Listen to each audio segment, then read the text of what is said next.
Dans la réserve de Samburu, la saison sèche qui dure depuis 2 mois a crevassé le paysage.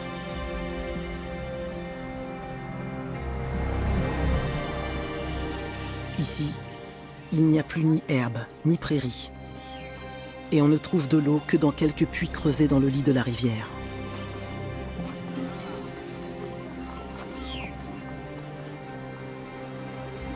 Les bergers et leurs troupeaux y affluent, comme les animaux sauvages.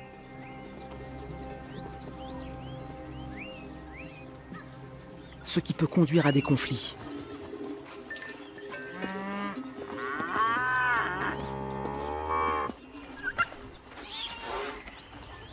Même les éléphants sont contraints de céder leur accès à l'eau aux milliers de chèvres, vaches et chameaux qui peuplent la réserve.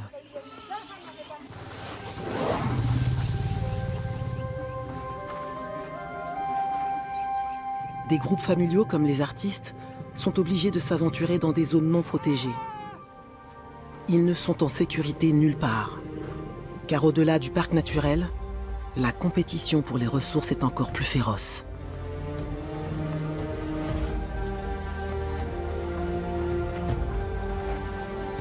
Et en période de sécheresse extrême, cela se traduit par des vies perdues.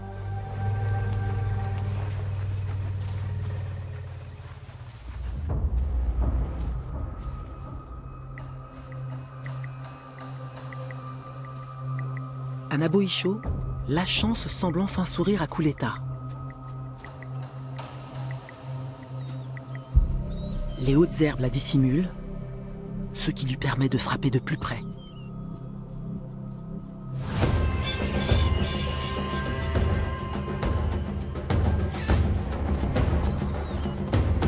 L'antilope parvient à s'échapper de justesse.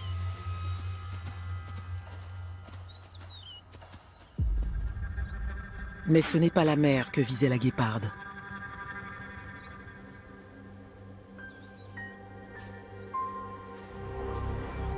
Son petit est toujours là, quelque part, caché dans la végétation mouvante.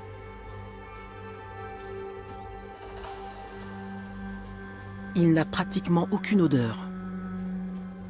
Tant qu'il reste parfaitement immobile, Kuleta ne peut le distinguer. La gazelle tente de détourner l'attention de la guéparde. Mais avec 4 bouches affamées à nourrir, Kuleta ne se laisse pas facilement distraire.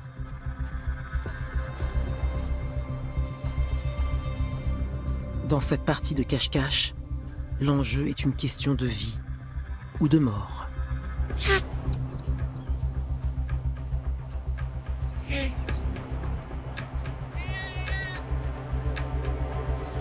Elle a trouvé le bébé gazelle.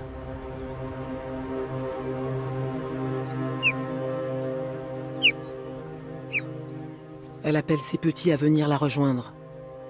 C'est pour eux une occasion unique d'apprendre.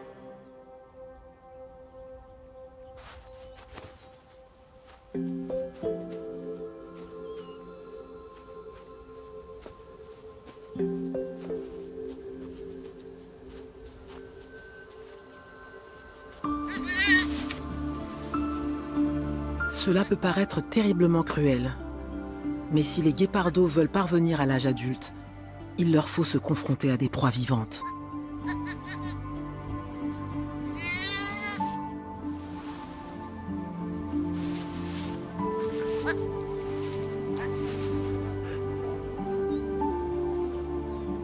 Ils se servent en premier. La prise est trop modeste pour toute la famille.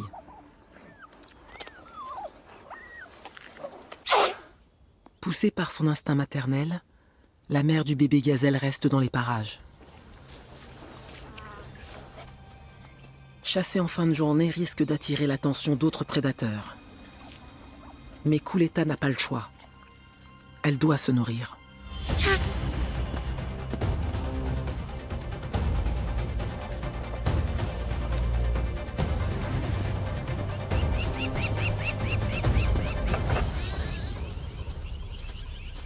Les guépardos abandonnent le bébé gazelle pour rejoindre leur mère, ce qui n'est pas sans danger. Ils sont à découvert dans cette partie de Naboisho.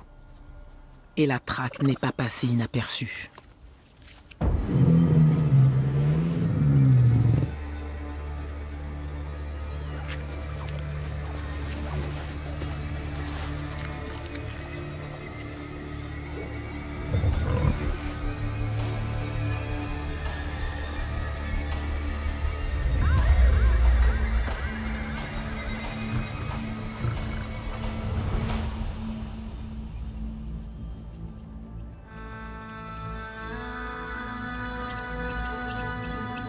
Phénix et ses lycaons ont l'avantage du nombre. Mais chasser au crépuscule est risqué pour eux aussi.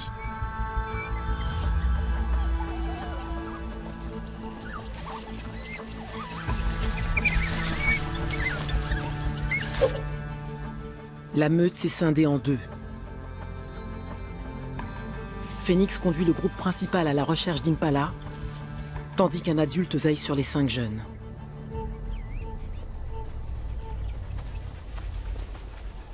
Autre avantage du nombre, il y a toujours un membre du clan pour les protéger. Car ce ne sont pas les prédateurs qui manquent.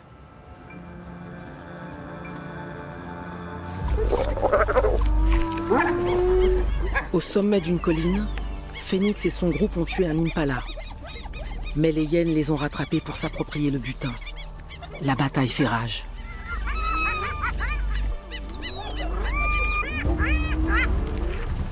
Les lycaons refusent de s'avouer vaincus.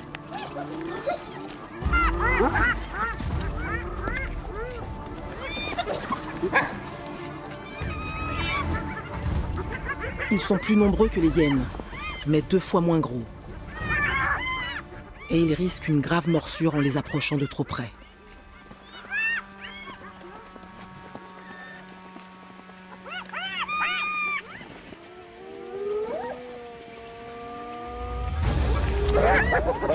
Les hyènes sont maintenant 10. Les lycaons sont dominés sur tous les plans. Ils sont contraints de battre en retraite. Mais Phénix ne peut résister à une dernière attaque.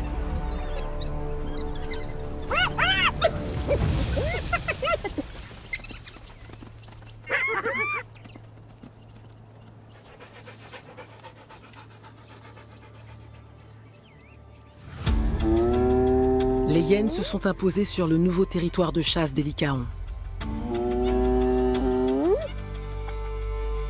Il est temps pour eux de retraverser la rivière.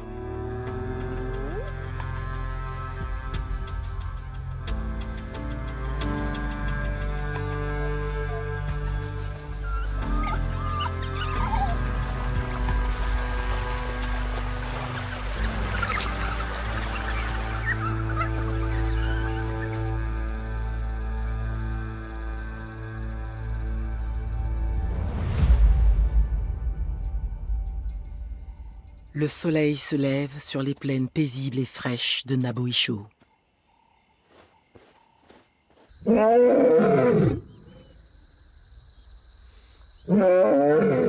Un lion se proclame fièrement maître des lieux.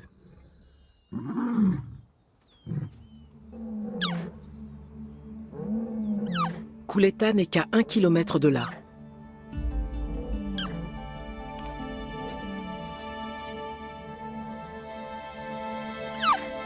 Les appels qu'elle lance restent sans réponse.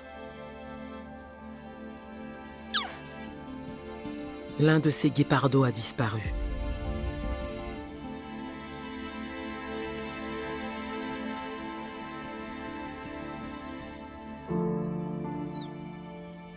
Les 3 autres petits imitent leur mère. Leur frère est sûrement quelque part à proximité.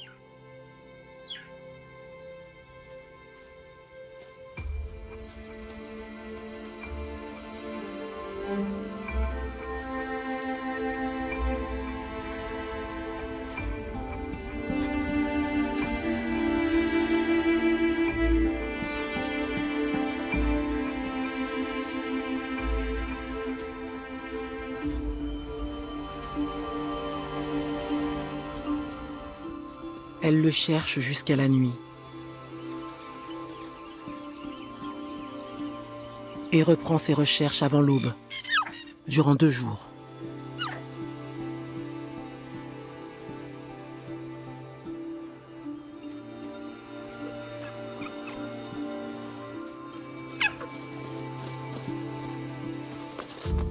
Elle revient à l'endroit où elle l'a vu pour la dernière fois.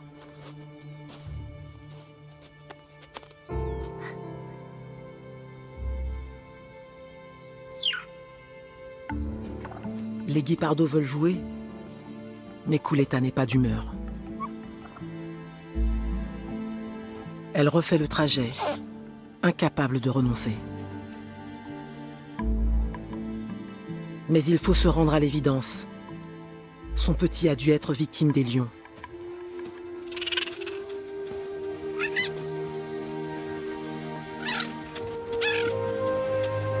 Les 3 autres vont devoir grandir vite pour éviter le même sort.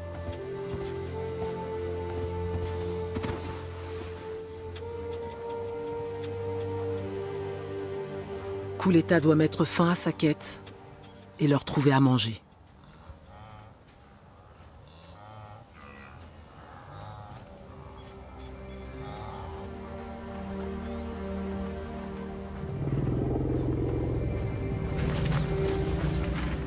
Désormais loin de la zone protégée de Samburu, le troupeau des artistes est arrivé dans une région particulièrement hostile.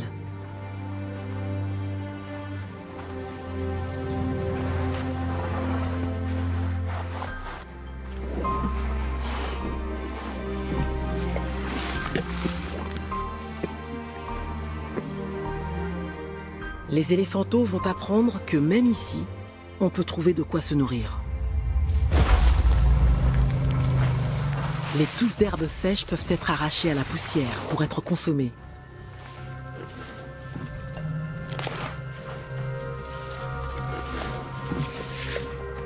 Et en dernier recours, il reste les branches d'acacia.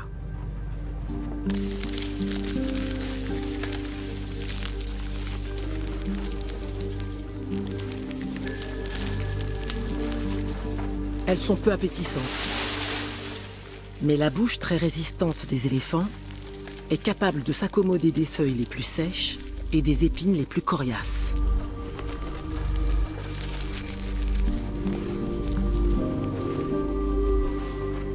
Même les palmiers ont commencé à jaunir. Et les dattes sont devenues trop dures pour les babouins.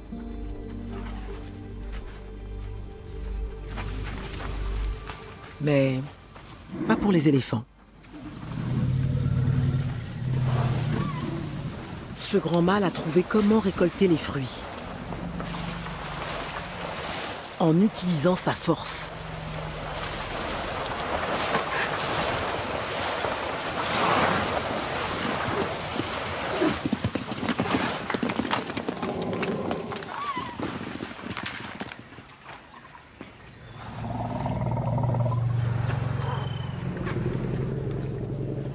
Il espère avoir le privilège de s'accoupler en échange.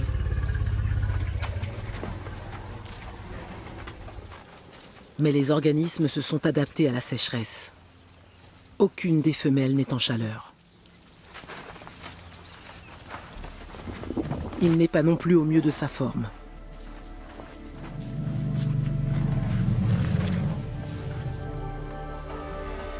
Aucun accouplement n'aura lieu dans une période aussi rude.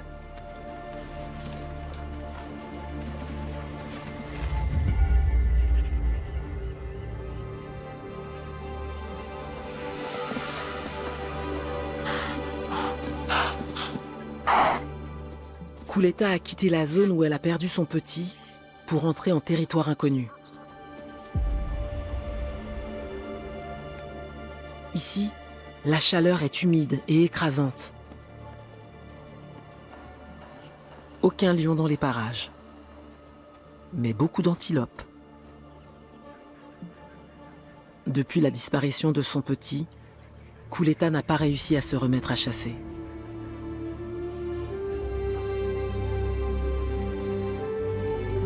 Voilà plusieurs jours que les guépardos n'ont pas mangé. Il faut qu'elles reprennent le dessus.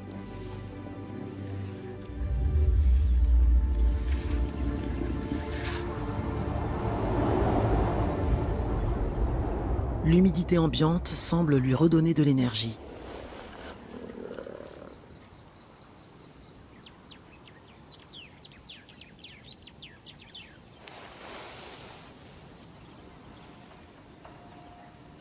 Des gazelles de Thomson mâles.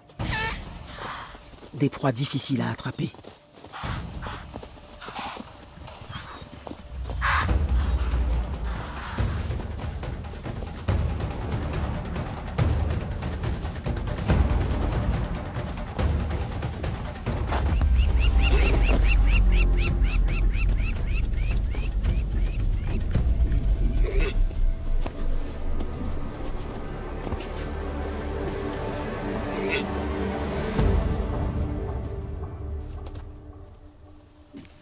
Couletta a retrouvé sa vigueur.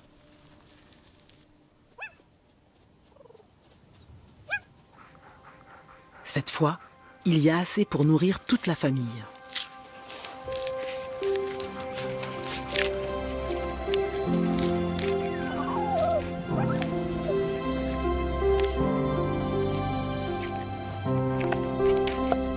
Leur repas est ponctué de quelques gouttes de pluie, provoquées par le fort taux d'humidité dans l'air.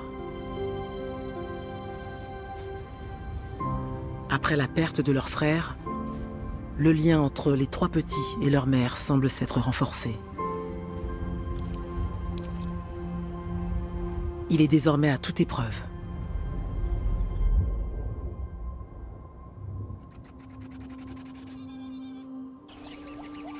Phénix et sa meute sont revenus à leur point de départ. Elles chassent désormais à l'est de la rivière, après avoir dû s'incliner face aux hyènes.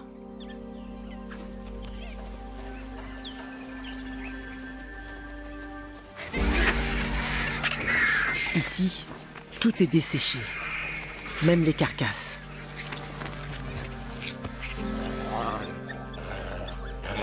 Il y a peu de proies et encore moins d'eau.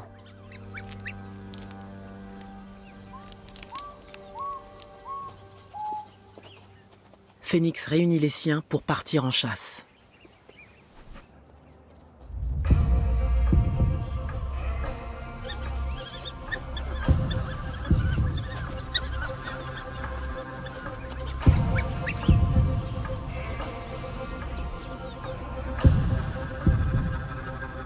Un troupeau d'impala.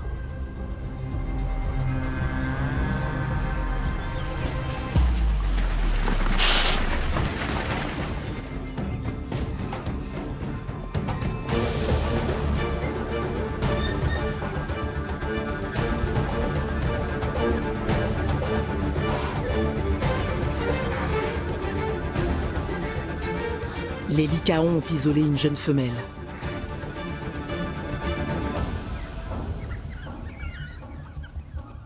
Ils gagnent rapidement du terrain.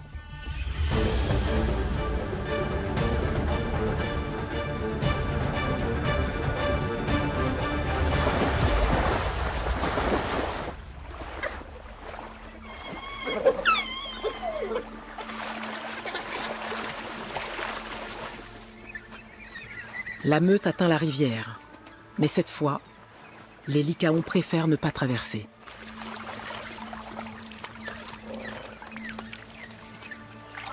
C'est une leçon pour les petits. Parfois, mieux vaut ne pas tenter le diable. D'autant qu'un changement de temps pourrait bien faire tourner la chance en leur faveur.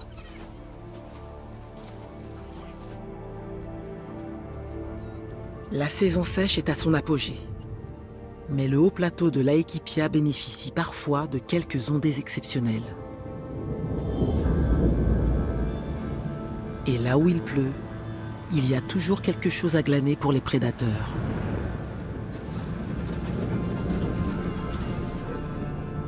Les bienfaits de ces pluies se font sentir bien au-delà du plateau.